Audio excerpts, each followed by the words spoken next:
program is from NET, Educational Television Network.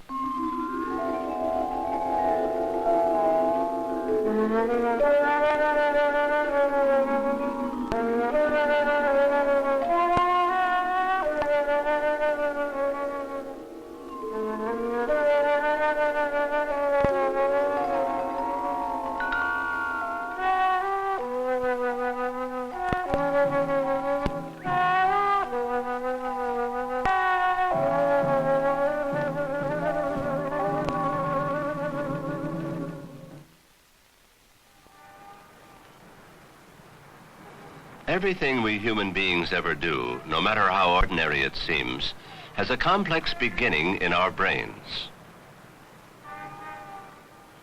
Finding out how the brain does this work is a study that has fascinated scientists for centuries.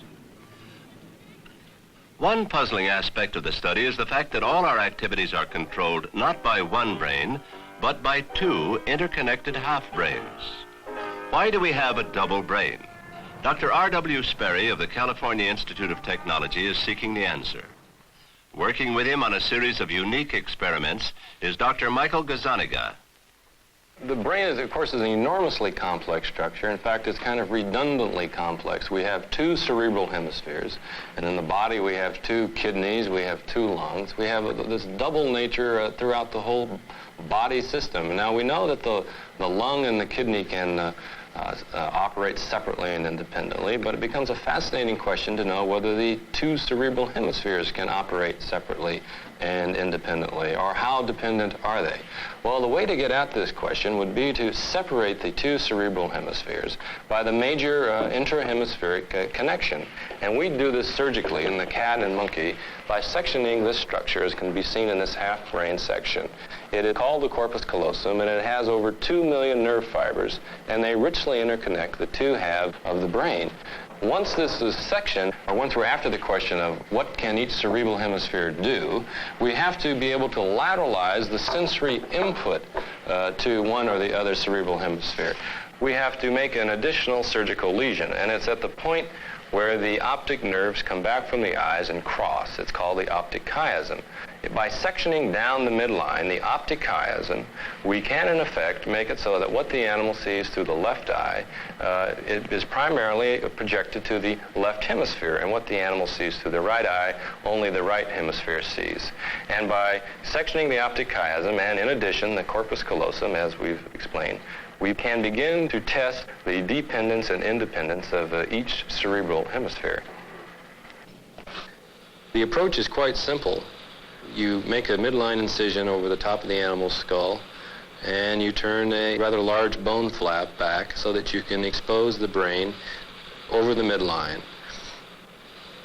The dura mater is a protective covering of the brain, and it has to be cut back also in order to get right into the cerebral hemispheres.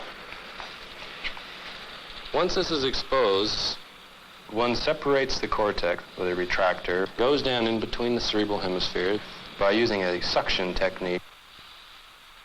The instrument used for sectioning the corpus callosum is merely a converted hypodermic needle that is hooked onto a suction pump, and with a light amount of suction, this is placed down in between the cerebral hemispheres, and it is used to suck away the corpus callosum brain tissue so as not to injure the surrounding blood vessels. Now, you also have to keep going down deeper in the brain to get at the optic chiasm, which is the part of the brain that also has to be sectioned in order to limit what the animal sees through one eye to one particular hemisphere. Once that is done, bone flap is replaced, the animal is sewn up, and within a day he's up and hopping around and has no major problems. Well, the operation isn't nearly as traumatic as one might think it would be.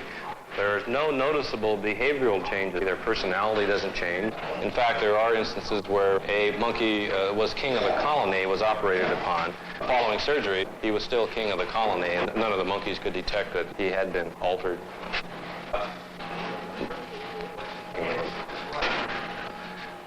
This is a freshly split monkey. He's immediately accepted by his cage mate, and before long, they will be playing like any girl and boy monkey should play. In spite of its normal behavior, radical changes have taken place in the mental processes of the split-brain monkey. To measure the changes, Dr. Sperry and his associates developed this elaborate testing device.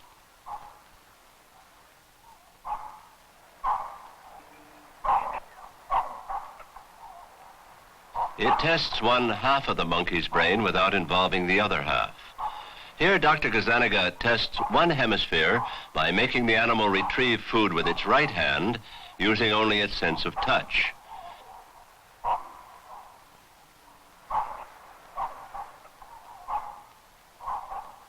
Then he switches access to the food to the left hand and the other half of the brain, and we see that the left hand becomes as proficient as the right. Two tentative conclusions are possible.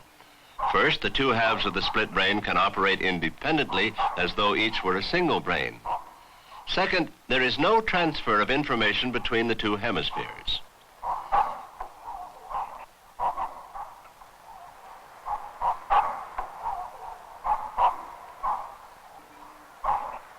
Testing these conclusions further, he brings into play the monkey's sense of vision. He makes the animal peer through an eye hole at a response panel bearing two symbols. Using one eye and one of its half brains, it learns to press the triangle to receive a food pellet reward. The eye hole is switched, and the monkey's other eye and half brain are introduced to the panel.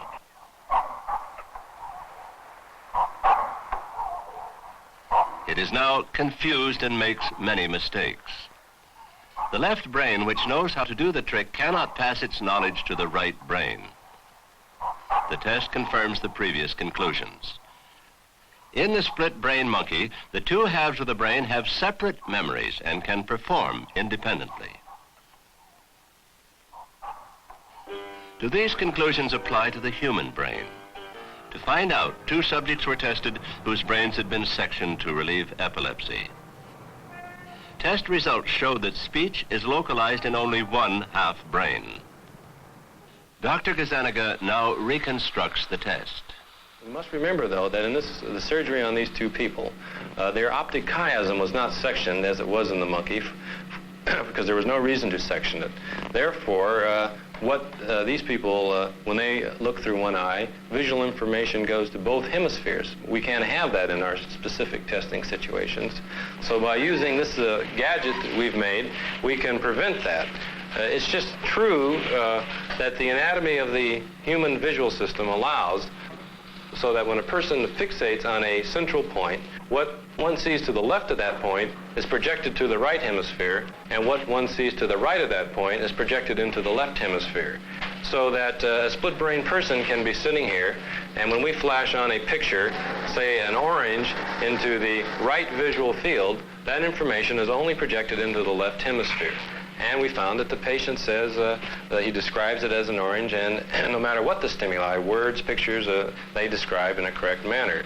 Similar visual stimuli are flashed into the left visual field, which go to the right hemisphere, such as a fork, like you see here. The patient will say, when asked, the experimenter will ask, what did you see? And the patient will say, I didn't see anything.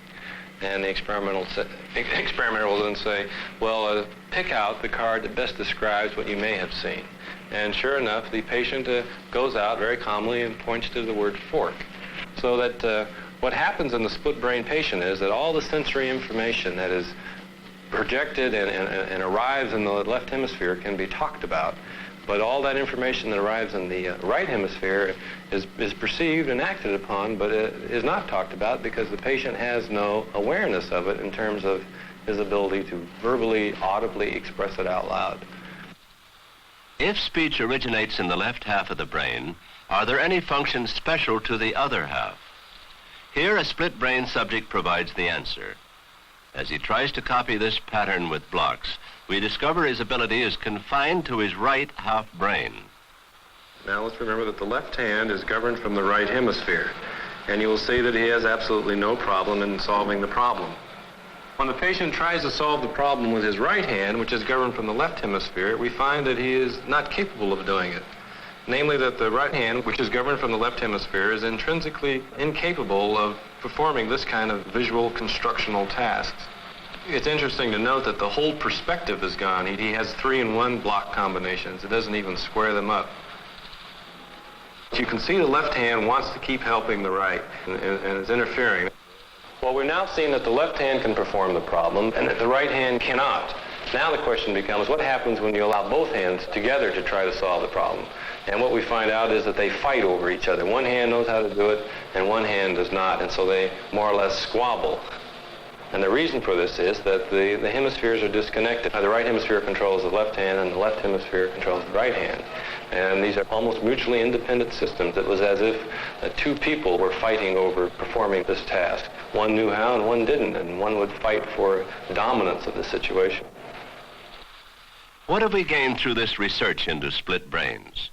It is now possible to localize in one half brain basic mental processes like learning and memory. This cuts the complexities of brain research almost in half, so that in the future we can expect to achieve deeper insights into the mechanics of how the brain really works.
This is NET, the National Educational Television Network.